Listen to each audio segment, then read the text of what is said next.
Ceci est une émission payée par l'heure de la bonne nouvelle.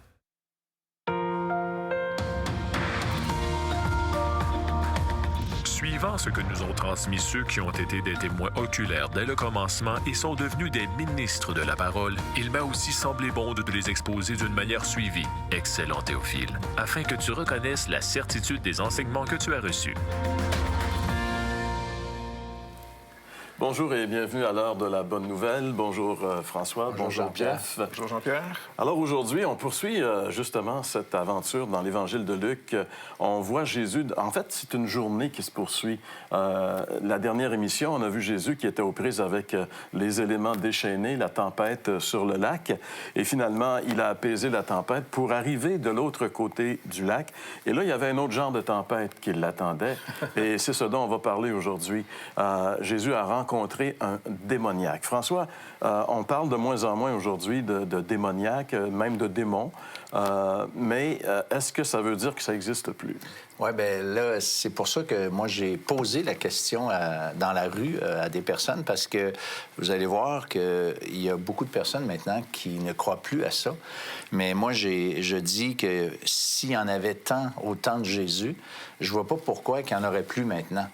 S'il y en avait dans ce temps-là, il y en a encore maintenant. Elle est sous quelle forme? Ça, je ne peux pas oser être dogmatique, mais il y en a encore, c'est certain.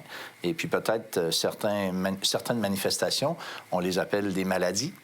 Peut-être que c'est pas seulement que des maladies. Je ne veux pas être dogmatique, mais moi, je pense qu'il y a encore des possessions démoniaques, mais on va voir ensemble que c'est relativement peu populaire. Alors, ce qu'en pensent les gens, on écoute le Vox Pop.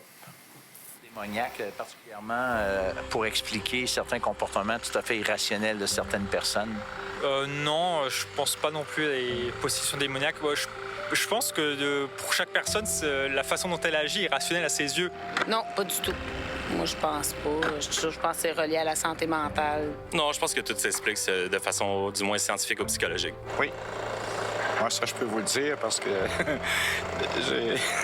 il est déjà arrivé des affaires bien bizarres, moi aussi, dans ma vie. J'ai étudié en psychologie, fait que pour moi, c'est peut-être plus une question d'environnement, une question d'hérédité. L'esprit malin, il est là. Il a toujours été là. Il a toujours été là. Même quand Jésus était sur la terre, il essayait de le tenter. Non, du tout. Non, du tout.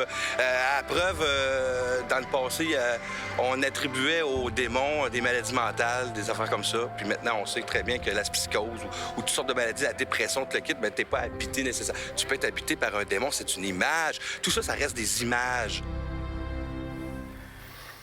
Eh bien, François, c'est des images, mais il y a peut-être une réalité derrière. Moi, écoute... probablement le coup le plus fumant que le diable a fait depuis le début de l'humanité, c'est de laisser croire qu'il n'existe pas. Et y a-t-il quelque chose de plus dangereux qu'un ennemi qu'on ignore? Moi, je me posais des questions quand les premières fois que je lisais les évangiles. Il y avait plein de possédés démoniaques. Hein? On aurait dit qu'il y en avait à tous les coins de rue. Il y en a beaucoup dans les évangiles, des possédés démoniaques. Mais j'avais lu quelque part que quelqu'un avait dit que les forces démoniaques, sachant que Jésus était là, avaient redoublé d'efforts parce que là, il y avait un ennemi qui était entré dans le domaine, dans le royaume de Satan. Là, Jésus était là. Donc, les démons réagissaient et c'est peut-être... En fait, on expliquait que ça peut expliquer le fait qu'il y avait autant de possessions démoniaques que Jésus a rencontrées dans son ministère. Je ne sais pas si c'est entièrement... ça peut justifier tout ça, mais c'est une piste de réflexion, en tout cas. Puis en même temps, je pense que dans les enseignements bibliques, on nous montre que l'esprit malin, comme certains reconnaissent que ça peut exister encore aujourd'hui, le diable, l'ennemi, peu importe, c'est un stratège. Donc, quelqu'un qui fait des stratégies, il doit utiliser certaines choses à certains moments, moins à d'autres moments. Donc, moi, je pense qu'il y en a encore, mais il y a aussi beaucoup plus la découverte. Parce que quand Jésus chassait les démons, il y avait souvent, parallèlement, il chassait les démons et il guérit beaucoup de gens. Donc, il y a des gens qui étaient souvent en dépression nerveuse, peut-être, et puis en psychose, qui est un aspect physique, qui guérissait. Et à d'autres moments, comme tu dis, il y a eu une concentration, parce qu'avant des évangiles, il y en a, mais peu. Et après les évangiles, il y en a très peu aussi après. Les apôtres ne font pas autant d'exorcismes que, par exemple, dans le temps de Jésus. Quand Jésus est venu, il a rendu manifeste que le roi arrive dans sa création. Et c'est là que les démons réagissent énormément face à lui parce qu'ils ont terriblement peur de Jésus. Oui, c'est intéressant. Oui. Ben, en tout cas, le personnage dont nous allons parler aujourd'hui, lui, il avait fait une rencontre avec les esprits démoniaques et ça avait complètement démoli sa vie. Ça prenait une puissance pour pouvoir le libérer et c'est cette rencontre qu'il va faire avec Jésus. On lit ce texte au retour de la pause. Vous avez des questions ou des commentaires sur ce que vous venez d'entendre? Contactez-nous par téléphone ou réagissez sur les médias sociaux.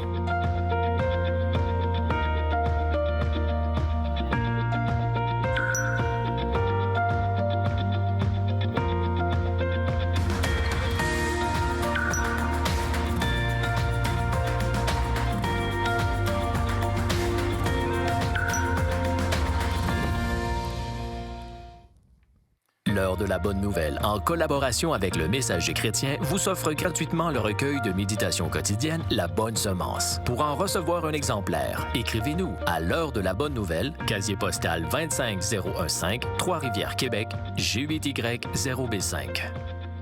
Vous pouvez également nous joindre à info@hbn.ca ou par téléphone 1-866-509-1319.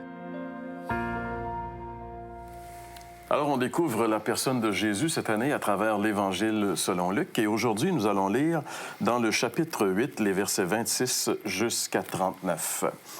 Ils abordèrent dans le pays des Géraséniens, qui est vis-à-vis de la Galilée. Lorsque Jésus fut descendu à terre, il vint au-devant de lui un homme de la ville qui était possédé de plusieurs démons. Depuis longtemps, il ne portait point de vêtements. Il avait sa demeure non dans une maison, mais dans les sépulcres. Ayant vu Jésus, il poussa un cri et se jeta à terre et dit d'une voix forte, « Qu'y a-t-il entre moi et toi, Jésus, Fils du Dieu Très-Haut? Je t'en supplie, ne me tourmente pas. » Car Jésus commandait à l'esprit impur de sortir de cet homme dont il s'était emparé depuis longtemps. On le gardait lié de chaînes et les fers aux pieds, mais il rompait les liens et il était entraîné par le démon dans les déserts. Jésus lui demanda, « Quel est ton nom? » « Légion, répondit-il, car plusieurs démons étaient entrés en lui. Et il priait instamment Jésus de ne pas leur ordonner d'aller dans l'abîme. Il y avait là dans la montagne un grand troupeau de pourceaux qui paissaient, et les démons supplièrent Jésus de leur permettre d'entrer dans ces pourceaux. Il le leur permit. Les démons sortirent de cet homme, entrèrent dans les pourceaux, et le troupeau se précipita des pentes escarpées dans le lac et se noya. Ceux qui les faisaient paître, voyant ce qui était arrivé, s'enfuirent et répandirent la nouvelle dans la ville et dans les campagnes. Les gens allèrent voir ce qui était arrivé.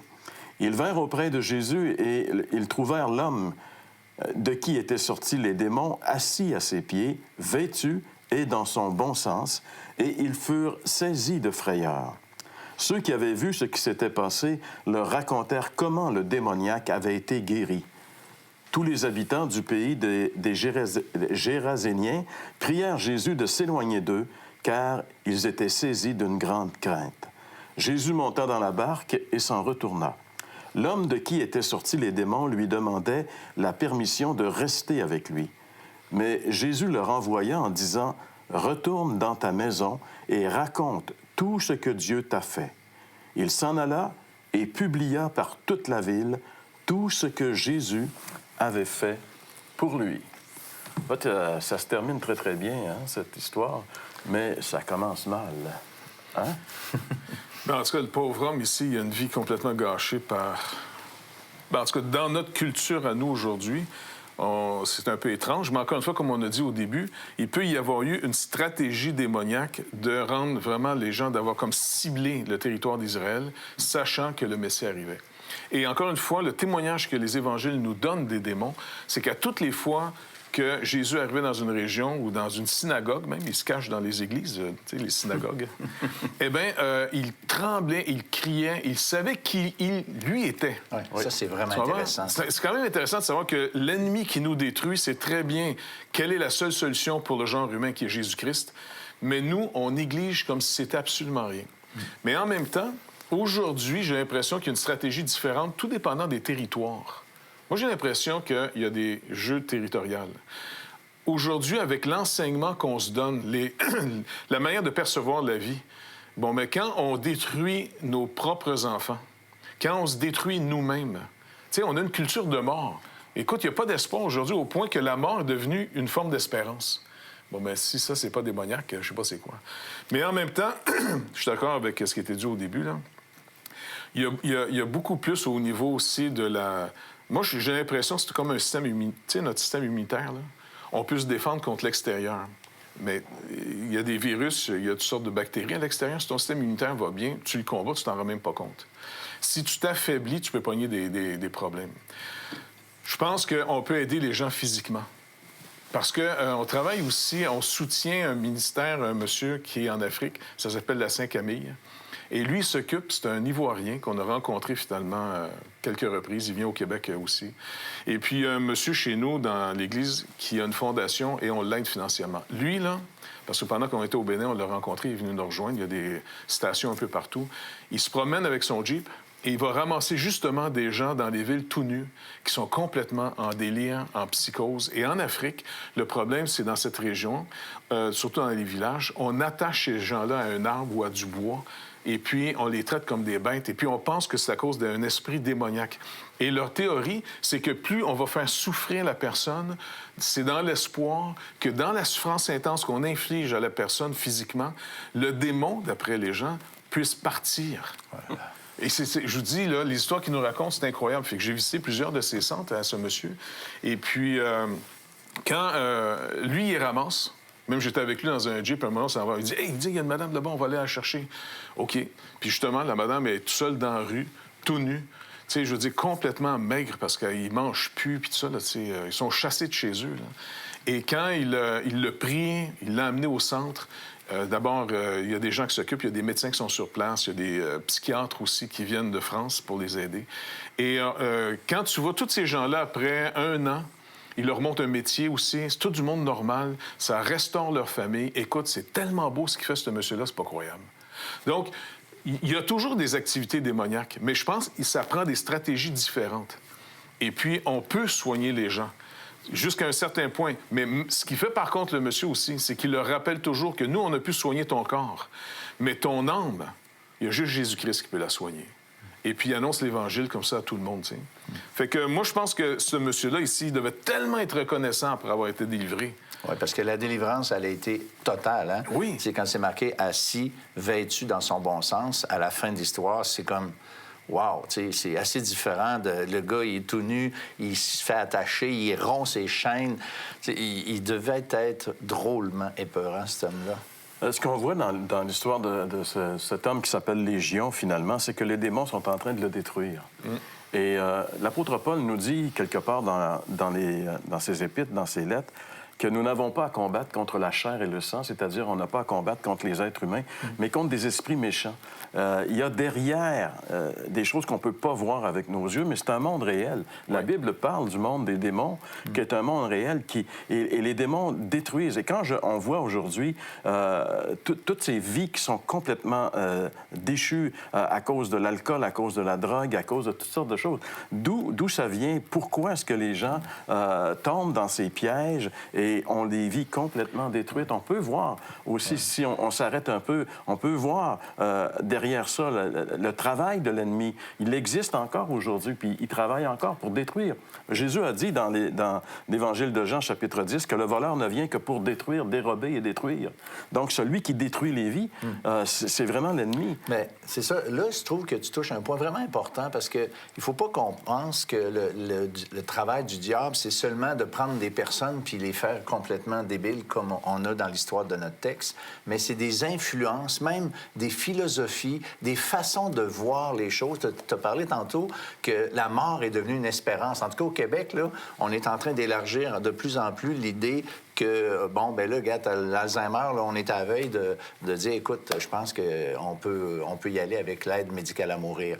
Alors, la mort devient une espérance. Mais ce genre de philosophie-là, pour moi, c'est pas démoniaque dans le sens, possession, c'est des influences, c'est des façons philosophiques de voir la vie, et puis on en arrive à faire des choses qui détruisent et qui enlèvent complètement l'espérance qu'il y a dans le monde. T'sais, on détourne les regards de la vraie espérance qui est, comme ici dans le texte, Jésus, c'est ça l'espérance. Et lorsqu'on se tourne vers toutes sortes de solutions plus ou moins techniques, puis encore là, moi, je veux comprendre ça, dans le sens que je trouve pas que c'est fou, débile, fou allié, là. C'est juste...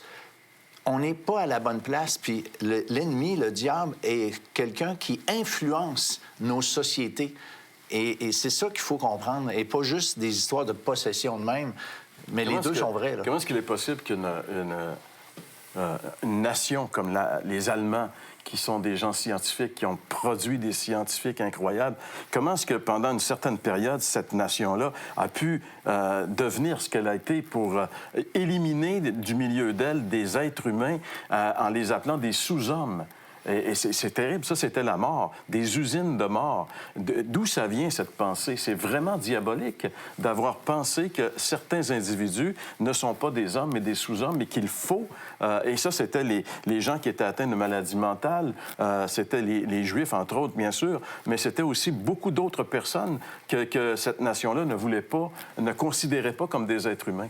Et encore aujourd'hui, tu parlais tantôt peut-être l'euthanasie qui s'en vient pour régler certains problèmes. On a au départ, ici au Québec, l'accès à l'avortement.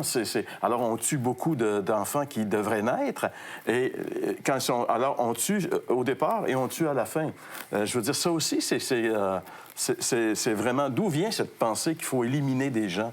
Moi, je pense que ça vient pas de Dieu, c'est certain. T'sais. Parce que Jésus a dit qu'il était venu pour amener la vie, et la vie avec abondance, et non pas pour détruire, comme c'est le cas ici. Mais une chose importante, le temps file dans notre émission, il faudrait mettre l'emphase sur le fait que les esprits diaboliques sont très puissants. Ils ont contrôlé cet homme et la Bible dit que personne ne pouvait le maîtriser. Ouais. Personne ne pouvait le maîtriser, sauf une personne. Sauf une personne. La solution aux démons, c'est le Seigneur Jésus. Et on l'a mentionné, quand les démons étaient confrontés à Jésus, ils tremblaient, ils criaient. Viens pas nous tourmenter avant le temps. Ouais. Ils savent qui il est. Eux connaissent, eux savent qui est Jésus et ils ont peur de Jésus. Et sa force résidait que dans sa parole.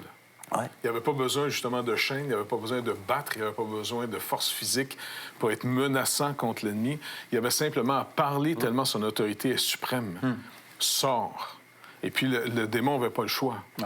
Et il y a tellement une autorité puissante, le Seigneur, que même un petit anon qui n'avait jamais été brisé encore, jamais été dompté, eh bien, il s'est assis dessus. Et l'anon a reconnu son autorité, qui n'est pas menaçante pour ceux qui sont pour lui, mais pour ses ennemis, dont les démons, les esprits impurs, ça les terrifie. Donc, il ne faut jamais sous-estimer la puissance incroyable du Seigneur Jésus-Christ.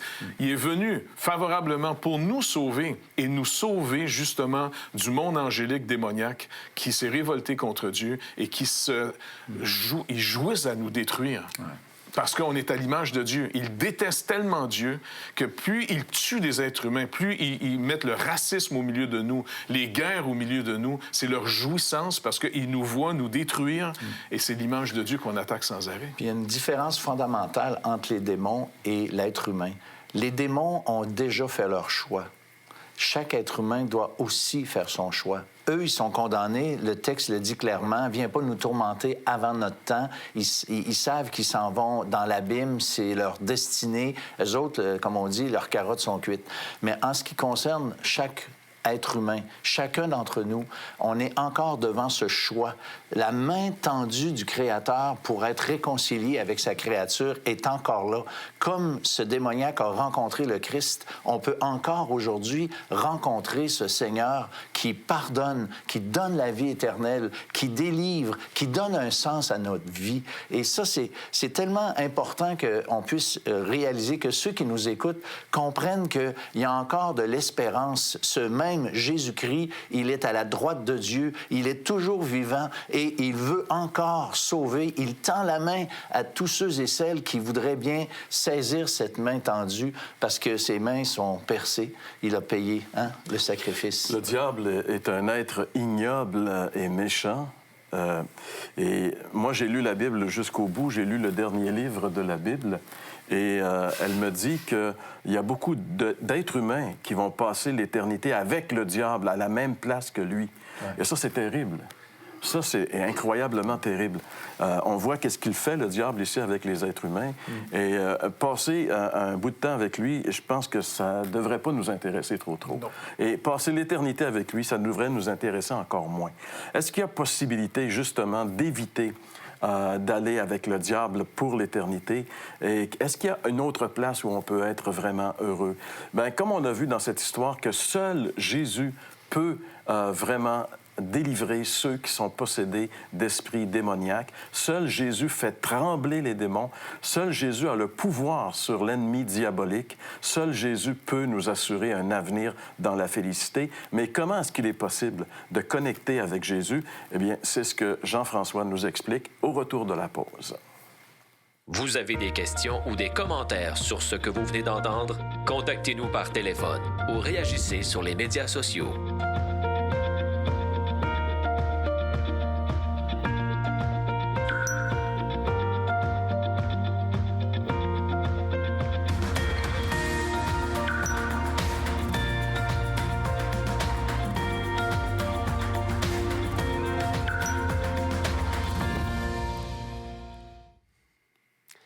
C'est une histoire qui est très touchante, je trouve. Spectaculaire aussi. C'est pas tous les jours qu'on voit ça, quelqu'un comme ça qui crie, qui est tout nu, et puis qui brise des chaînes, qui se tient dans un cimetière. Disons que les gens du village devaient le connaître. Mais cette histoire-là, si vous avez suivi notre émission la semaine dernière, vous avez vu qu'elle est tout de suite après le fameux voyage que Jésus a fait avec les disciples. Ils ont traversé la mer. Et puis pendant la nuit, il y a eu un grand tourbillon. Et puis la mer s'est déchaînée et les apôtres et Jésus ont... Si c'était pas que Jésus a pris autorité sur la mer et la mer s'est calmée, en fait, les disciples pensaient qu'ils étaient pour mourir. Donc, on peut dire que c'est un voyage périlleux qui les a amenés jusque de l'autre côté de la mer. Donc ça, c'est une chose importante pour moi parce que imaginez les apôtres qui arrivent de l'autre côté et qui disent « Finalement, on a survécu. Ça doit être incroyable qu'est-ce qu'on va voir arriver ici. » Et là, ils pensent que leur ministère, pour ainsi dire, ou leur activité de ce côté-là de la mer, va atteindre beaucoup de personnes. Et là, il arrive cette histoire-là avec le possédé. Comme il a été bien décrit aujourd'hui, quelqu'un qui était sans espoir et complètement délivré, Dieu vient transformer sa vie. Et là, les démons sont envoyés dans les cochons se pitchent à l'eau.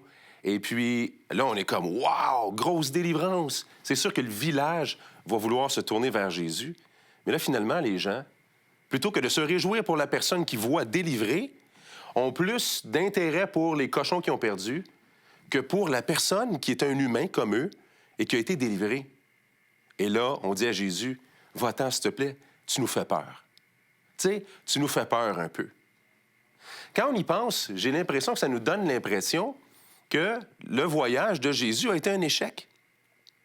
Ils ont risqué leur vie pour traverser la mer. Ils arrivent de l'autre côté. Une personne est délivrée, puis après ça, on ne l'accepte même pas. Ils reprennent le bateau, ils traversent la mer, puis ils s'en retournent d'où ils viennent. Mais pensez-y bien. Est-ce que le voyage est échoué? Ou est-ce que Jésus avait l'intention de se rendre de l'autre côté pour une seule personne? Moi, je pense que c'est ça qui s'est passé. C'est ce qui me touche dans cette histoire-là. Parce que cet homme-là qui était méprisé par tout le monde, cet homme-là qui est un fou aux yeux de tout le monde, bien, l'attention était juste pour lui. C'est pour lui que Jésus est venu. C'est lui que Dieu a vu. C'est lui que Dieu a voulu guérir, délivrer. Toute une attention pour un fou. Spécial, hein? en fait, que la société appelait un fou. Ça me touche parce que je sais que Dieu fait ça pour nos vies aussi. En fait, on est rendu vers la fin de notre série bientôt. On s'est préparé beaucoup pour faire tout ça. Il y a beaucoup de rencontres où on fait, toute l'équipe de l'Heure de la Bonne Nouvelle. On se rencontre, on prie ensemble, on détermine les sujets qu'on va recouvrir ensemble. Il y a beaucoup de travail. Ensuite, on fait tous les enregistrements et tout. Et tout ça, c'est peut-être pour vous. Parce que Dieu vous appelle exactement de la même manière. Ce Jésus-là qui a appelé cette personne-là et qui voulait la délivrer, c'est le Jésus peut-être qui vous appelle vous aujourd'hui. Vous qui me regardez, vous qui nous entendez aujourd'hui, peut-être que vous avez ouvert la télé aujourd'hui et que vous ne saviez pas que c'était ça qui était pour jouer. Peut-être que c'est vous, en ce moment, que Jésus est en train d'appeler, personnellement. Peu importe la situation dans votre vie, peut-être même que vous avez prié, vous avez dit à Dieu, « Si tu existes, manifeste-toi. » Bien, voilà votre réponse. Aujourd'hui, Jésus vous appelle et vous dit, « Rejette-moi pas, comme les villageois l'ont fait, mais accepte que je vienne dans ta vie. Je suis mort pour tes péchés. Je t'ai tellement aimé que j'ai donné ma vie pour toi. Maintenant, crois et donne-moi ta vie. » Je vous encourage à le faire en nous contactant, entre autres. On peut vous mettre en contact avec des groupes de discussion, des gens qui aiment, qui veulent en apprendre un petit peu plus à propos de Jésus. Vous pouvez aller sur jesuisdeuxième.com pour trouver le groupe Je suis deuxième le plus proche ou nous contacter pour le faire. Vous avez des questions ou des commentaires sur ce que vous venez d'entendre? Contactez-nous par téléphone ou réagissez sur les médias sociaux.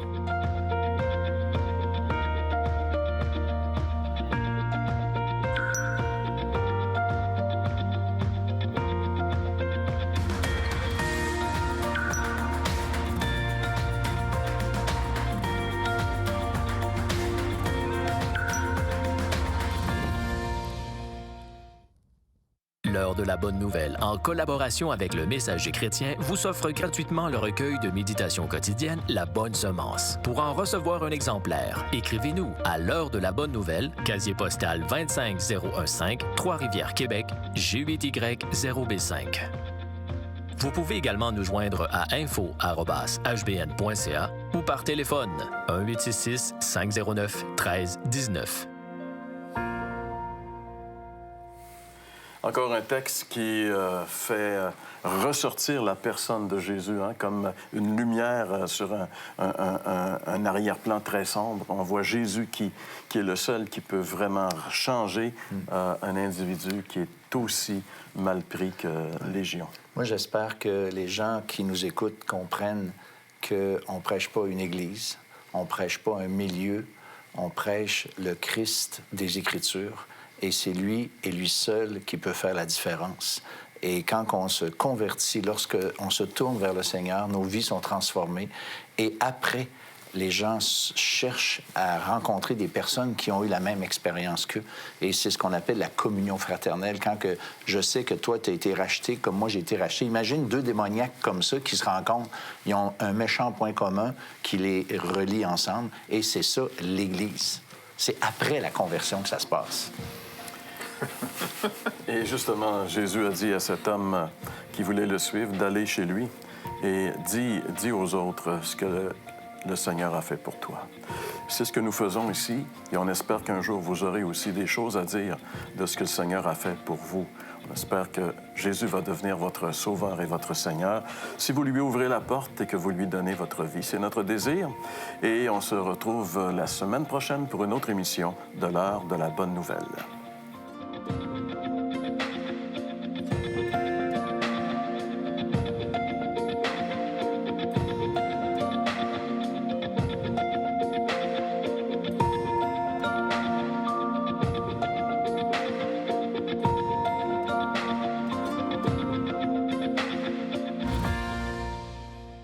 Ceci était une émission payée par l'Heure de la Bonne Nouvelle.